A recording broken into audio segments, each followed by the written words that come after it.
तो चलिए कहानी की शुरुआत करते हैं। मूवी की शुरुआत में हम जंगल को देखते हैं जहाँ पे हर तरह के जानवर होते हैं। इसी में एक चीता का परिवार भी होता है जिसके छोटे छोटे बच्चे होते हैं। अब जंगल में हर तरफ शांति है, लेकिन इसी बीच सारे जानवर चिल्लाने लगते हैं और तभी एंट्री होती है जंगल के राजा शेर की। उसे देखकर चीता भागने लगता है, लेकिन शेर को ऐसे ही जंगल का राजा नहीं कहा जाता।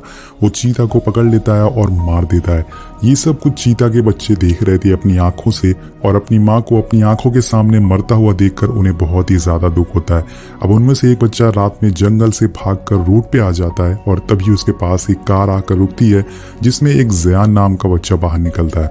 उसके साथ उसके डैड भी होते हैं। वो दोनों बच्चे को देख लेते हैं और उसे पकड़ लेते हैं। दोनों अच्छे से जानते हैं कि अगर इसे यहाँ अकेला छोड़ दिया तो या तो कोई गाड़ी इसे कुचल देगी या फिर कोई जानवर खा जाएगा। इसलिए ज़यान उसे अपने डैड से जिद करके उसे अपने घर लेके आ जाता है।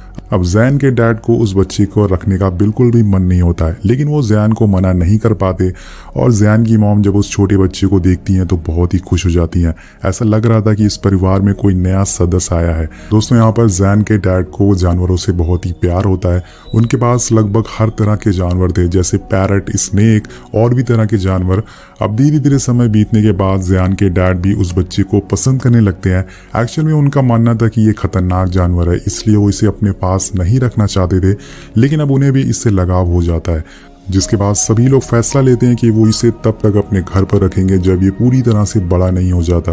अब कुछ दिन बीत जाने के बाद ज़यान उस बच्चे का नाम डूमा रखता है और वो और उसके डैड डूमा के साथ बहुत ही एंजॉय करते हैं। उसके साथ साथ हमेशा खेलते रहते हैं, उसे एक अच्छा चीता बनाने की ट्रेनिंग देते हैं। इसी दौरान एक दिन उसके डैड और वो उसे अपनी बाइक से डूमा से रेस लगवाते हैं। पहले तो डूमा की रफ्तार कम होती है, वो धीरे धीरे दौड़ता है, लेकिन देखते ही देखते वो अपनी पूरी रफ्तार पकड़ लेता है। और ये सीन देखकर हमें पता चल जाता है कि चीता को क्यों दुनिया का सबसे तेज जानवर कहा जाता है। वो इतनी तेज दौड़ता है कि बाइक से आगे निकल जाता है और ये बहुत ही अमेजिंग सीन होता है दोस्तों। अब एक दिन ज़यान के डैड उसे बोलते हैं कि अब डूमा बड़ा हो चुका है और हमें इसे वहीं छोड़कर वापस आना पड़ेगा जहां से हमें ये मिला था। ये जिस चीज के लिए पैदा हुआ है उसे वही करना चाहिए। पर ज़यान कहता है कि डैड ये वाइल्ड नहीं बनना चाहता है, इसे हम अपने साथ रख लेते हैं। वैसे भी अब दुनिया में कितने कम चीता बचे हुए हैं। लेकिन उसके डैड उसे फिर से समझाने की कोशिश करते हैं और एक मैप में निशान लगाते हैं। उसे कहते हैं कि हमें इस जगह डूमा मिला था और ये जगह इसका घर है जहाँ पे इसके दोस्त, इसका परिवार रहते हैं। अगर तुम इसे प्यार करते हो और चाहते हो कि ये हमेशा खुश रहे तो हमें इसे उसी जगह अपने परिवार के पास छोड़कर आना होगा। ज़यान थोड़ा सोचता है और आखिर में उसे अपने डैड की बात समझ आ जाती है। अब कुछ दिन बीतने के बाद ज़यान के डैड की तबीयत बहुत ही खराब होने लगती है, जिसके कुछ समय बाद उनकी एक रात हार्ट अटैक से मौत हो जाती है। हमें बताया नहीं गया है कि ज़यान के डैड को क्या बीमारी थी। जब ये खबर ज़यान सुनता है तो वो पूरी तरह से टूट जाता है। वो बहुत अकेला फील कर रहा था और अब पैसे की कमी होने की वजह से ज़यान की मॉम उसे बताती हैं कि अब हमें इस मकान को, इस ज़मीन को लीज पे देना पड़ेगा और शहर जाके आंट के पास रहना होगा ताकि मैं कोई जॉब कर सकूं। ज़यान पूछता है कि डूमा का क्या होगा और उसकी मॉम उससे कहती है कि अब डूमा को एक नया घर मिलने वाला है और दोनों डूमा को भी अपने साथ लेकर निकल जाते हैं शहर की तरफ, जहाँ पर ज़यान का स्कूल में एडमिशन हो जाता है और उसकी मॉम को भी जॉब लग जाती है। लेकिन वहाँ उसकी आंट को डूमा से बहुत ही डर लगता है। वेल, अब किसी के घर पे जिंदा चीता खुला छोड़ दोगे तो सबकी फटेगी। अब एक दिन जब ज़यान की मॉम उसे स्कूल छोड़ने जा रही होती है तो डूमा घर का गेट खुला देखकर बाहर आ जाता है और उनकी कार का पीछा करने लगता है। ये बात ना तो ज़यान को पता होती है और ना ही उसकी मॉम को। और डूमा भागते भागते ज़यान के स्कूल पहुंच जाता है। स्कूल के अंदर ज़यान डूमा को देख लेता है जो कि उसके क्लासरूम के बाहर था। लेकिन जब वो अपने टीचर से बाहर जाने की परमिशन मांगता है तो वो मना कर देते हैं और थोड़ी देर बाद पूरे स्कूल में भगदड़ मच जाती है। सब बच्चे इधर से उधर भागने लग जाते हैं क्योंकि उन्होंने इस चीता को देख लिया था। अब ज़यान डूमा को ढूंढते ढूंढते वॉशरूम में पहुंच जाता है, लेकिन वहां पर कुछ बच्चे उसे बुली करने लगते हैं और तभी वहां पर डूमा आ जाता है। वो ऐसा दहाड़ता है कि सारे बच्चों की पतलून गीली हो जाती है और सब भाग जाते हैं। अब जल्दबाजी में उन बच्चों के जो पैसे होते हैं वो वहीं गिर जाते हैं, जिससे ज़यान अपने पास रख लेता है। अब दोनों स्कूल से भागते हैं, लेकिन इसी बीच ज़यान की मॉम उसे देख लेती हैं क्योंकि स्कूल वालों ने उन्हें इन्फॉर्म कर दिया था इस बारे में। लेकिन इससे पहले कि वो लोग डूमा और ज़यान को पकड़ पाते, दोनों वहां से भागकर शहर से बाहर आ जाते हैं। और फिर ज़यान फैसला करता है कि जो उसके डैड और उसने डिसाइड किया था अब वो वही करेगा, यानी कि वो जहाँ से डूमा को लाया था वहीं वापस छोड़ कर आएगा। और इधर ज़यान की मॉम बहुत ही परेशान हो रही थी क्योंकि उनका बेटा कहीं गायब हो गया था। अब इसके बाद ज़यान अपने पुराने घर जाता है और अपने डैड की बाइक पर धुमा को बैठा कर निकल जाता है अपनी मंजिल की तरफ। और जाते जाते वो अपनी मॉम के लिए एक लेटर भी छोड़कर जाता है। जब उसकी मॉम वहाँ पहुँचती है तो उन्हें वो लेटर मिलता है जिसमें लिखा था कि मॉम, मैं डैड का अधूरा सपना पूरा करने जा रहा हूँ। मैं धुमा को उसके घर, उसका परिवार के पास छोड़कर वापस आ जाऊंगा, आप परेशान मत होना। इधर धुमा और जियान का सफर शुरू हो गया था। काफी दूर जाने पर जियान उसी मैप को देखता है जिस पर उसके डैड ने निशान लगाया था कि धुमा को कहाँ छोड़ना है। इसके बाद वो फिर से निकल पड़ता है। जियान को पता होता है कि ये सफर आगे चल के बहुत खतरनाक होने वाला होता है और तभी पहली मुसीबत आ जाती है। बाइक का पेट्रोल खत्म हो जाता है और जिस जगह पर ये दोनों हैं आसपास कोई मदद करने वाला नहीं है। इसलिए जियान अपनी बाइक को धक्का मारते हुए आगे ले जाता है और थोड़ी दूर चलने पे इन्हें एक क्रैश प्लेन दिख जाता है। अब इतनी तेज धूप में चलते चलते दोनों थक जाते हैं, इसलिए थोड़ी देर के लिए उसी जगह पे आराम करने लगते हैं। लेकिन अब इन दोनों के पास ना तो खाना था और ना ही पानी था। लेकिन फिर भी जियान हिम्मत नहीं हारता। वो फैसला करता है कि वो आराम करने के बाद फिर से आगे बढ़ेगा। लेकिन इतनी थकावट के कारण वो वहीं सो जाता है। इसी बीच वहाँ एक रिप नाम का आदमी आता है जो कि एक बंजारा था जो बिना किसी काम के यहाँ से वहाँ भटकता था। अब घूमते घूमते वो जियान की बाइक उसे दिख जाती है और रिप उसे चुराने की सोचता है, लेकिन वो स्टार्ट नहीं हो रही थी क्योंकि उसमें पेट्रोल नहीं था। और तब तक दोस्तों जियान भी वहाँ पर आ जाता है। वो रिप से पूछता है कि तुम क्या कर रहे हो, तो वो बोलता है कि मैं साउथ जा रहा हूँ, तुम्हें कोई प्रॉब्लम है? तो जियान उससे कहता है कि हम वेस्ट जा रहे हैं। वो बोलता है कि हम कौन? तभी वहाँ धुमा आ जाता है जिसे देखकर रिप घबरा जाता है और जियान उसे पूछता है कि क्या तुम्हारे पास पानी है, इसके बदले मैं तुम्हें लिफ्ट दे सकता हूँ। वो उसे पानी दे देता है, लेकिन जब रिप उस बाइक को स्टार्ट करता है तो वो स्टार्ट नहीं होती। तो वो उसे पूछता है कि ये स्टार्ट क्यों नहीं हो रही है। तो जियान उसे बताता है कि इसमें पेट्रोल नहीं है, लेकिन फिर वो बोलता है कि मेरे पास एक आइडिया है। वो लोग उस क्रैश प्लेन से एक पैराशूट लेते हैं और उसे अपनी बाइक के ऊपर लगा देते हैं और इस पैराशूट की वजह से हवा का बहाव तेज हो जाता है और बाइक तेजी से आगे भागने लगती है। दरअसल दोस्तों ये सब जियान के डैड ने उसे सिखाया था, जिसकी वजह से आज वो इतने बड़े सफर पर निकला है। और वहीं दूसरी तरफ उसकी मॉम बहुत परेशान हो रही थी क्योंकि उन्हें कुछ नहीं पता था कि जियान असल में कहाँ गया है। वो उसे ढूंढने के लिए उसके मिसिंग पोस्टर्स भी छपवाती हैं, लेकिन अब तक उन्हें कुछ भी पता नहीं चला था। इधर जियान को अपनी नई बाइक छोड़नी पड़ती है क्योंकि आगे का रास्ते में अब पहाड़ आ गए थे, जिसकी वजह से उन्हें अब आगे का सफर पैदल ही तय करना पड़ेगा। लेकिन अब धूप बहुत तेज है और इन्हें बहुत तेज प्यास लगी है। पानी का एक बूंद भी इनके पास नहीं है। अब रिक को इन सब चीज़ों की आदत होती है दोस्तों, और वो एक बहुत ही बड़ा गड्ढा खोदता है और उसमें से पानी निकालता है जिससे कि इन लोगों की प्यास बुझ जाती है। रिप भाई तो कलाकार आदमी निकले दोस्तों। लेकिन यहाँ पर ये लोग सिर्फ पानी पीकर जिंदा नहीं रह सकते, इन्हें खाने के लिए भी कुछ चाहिए होता है।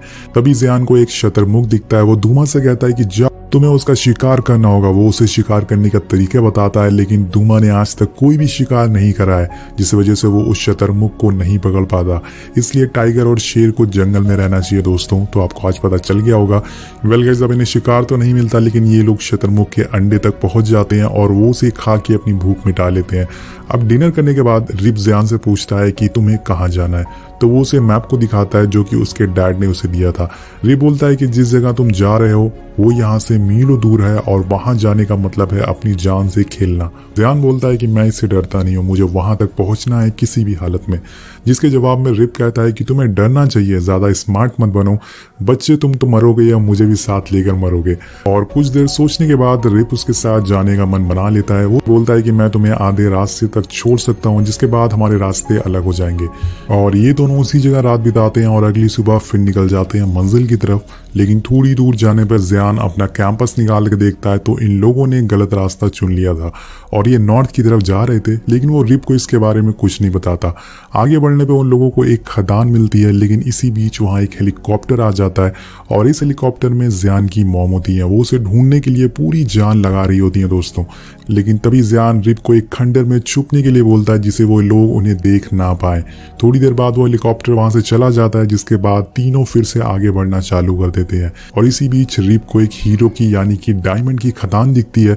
वो उसके अंदर जाने लगता है। रिप को लग रहा था कि इसके अंदर अभी भी डायमंड हो सकते हैं और वो उससे अमीर बन सकता है। लेकिन जैसे ही वो उसके अंदर जाता है उसके ऊपर बहुत सारी मिट्टी गिरने लगती है और वो उसी के नीचे दब जाता है। अब अंदर से रिप की चीखने की आवाज आती है।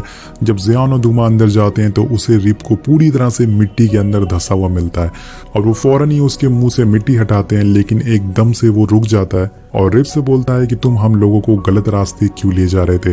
रिप कहता है कि वो उसे माउंटेन के रास्ते से लेके जा रहा था जिससे वो लोग जल्दी पहुंच सके, लेकिन जियान उसे कहता है कि तुम हमें नॉर्थ की तरफ ले जा रहे थे जिससे तुम मुझे और दूमा को पुलिस के हवाले कर दो, जिसके बदले में तुम्हें अच्छे खासे पैसे मिलेंगे।